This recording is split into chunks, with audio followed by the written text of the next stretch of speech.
I didn't grow up in Inglewood first. I grew up in the Hoovers. Really? Like, you see where we at now? We in the Hoovers, nigga. That's like, this the Hoovers right here. This is where I grew up. This the first place I ever lived. This is where I was born at, on this street right here. This is where I was born at. This is the first place I ever lived.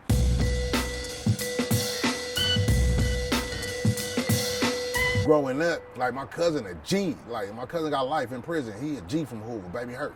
I'm blood from A-Trey.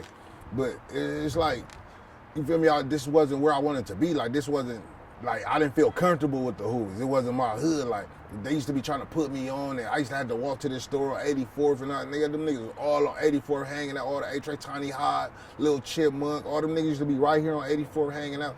And I used to just be, I was a young nigga, you feel me? I was like 11, 12, I didn't want to bang yet. And I was like, you know, I don't want to bang. Like, but when I moved to Inglewood, it was just something different. But I just, like, you know, I just adapted that shit as my home. That shit was my home. Like, what did the A-Trey Hoovers say when they found out you were claiming Queen Street? It wasn't like nothing, cause I never was from Hoover. Like, you feel me? It wasn't like, you know, I was just always the young nigga. My cousin was from Hoover. It was always the young nigga. So they ain't really like, it wasn't like I was supposed to be from Hoover, but you know, if I didn't move away, but I'll tell you this, if I didn't move away when we did, like if we didn't move to Inglewood right when we did at that time period, I probably would have ended up being from Hoover. Like, you know, I probably would have. Because, you know, you're a product of your environment.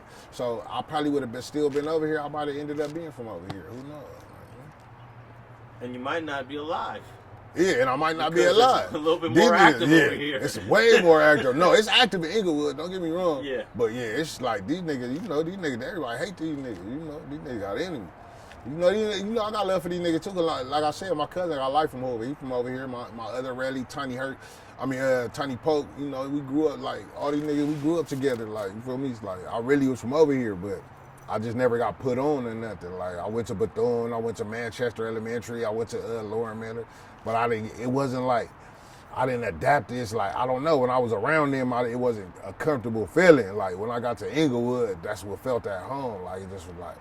Inglewood, my home. Like, this is where I want to be from. Like, have you ever had a situation where, after you became a Queen Street blood, that you crossed paths with some Hoovers and had to have an uncomfortable situation? Nah, never.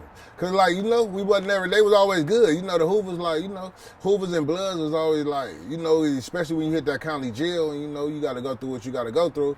The Hoovers get more, you know. So it wasn't never like a. And then I knew a lot of them, like growing up, like all through the year. I went to Bethune, like I said, I went to Bethune, I went to Lauren Miller, I went to Manchester Elementary. So growing up, I knew a lot of them niggas. Like, it was a lot of them niggas I remembered I was in first grade, second grade with and shit, preschool with and shit, so, you know. So you pretty much know, in your generation, pretty much all the A-Trey Hoovers.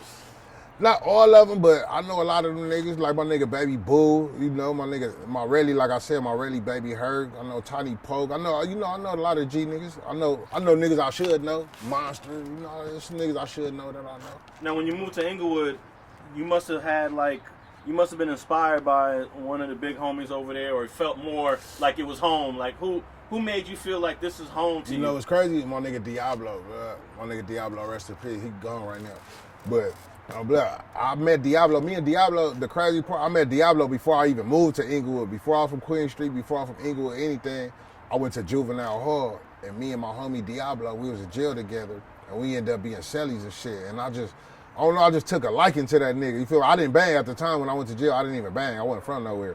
And this nigga, I was like looking at this little Mexican nigga, long ass hair. But the nigga just was turned the fuck up. The nigga just was acting like he talked shit like he was a 6'4" nigga, but the nigga was like 5'9", like a little nigga, like, you feel me? And I just took a liking to the nigga. And just when I moved to Inglewood, you feel me? We moved to Inglewood, and I just so happened, guess where I moved to? In the Queen Streets. So when I moved to the Queen Streets, naturally I started going outside venturing out. You know, I'm a young nigga, I smoke a weed.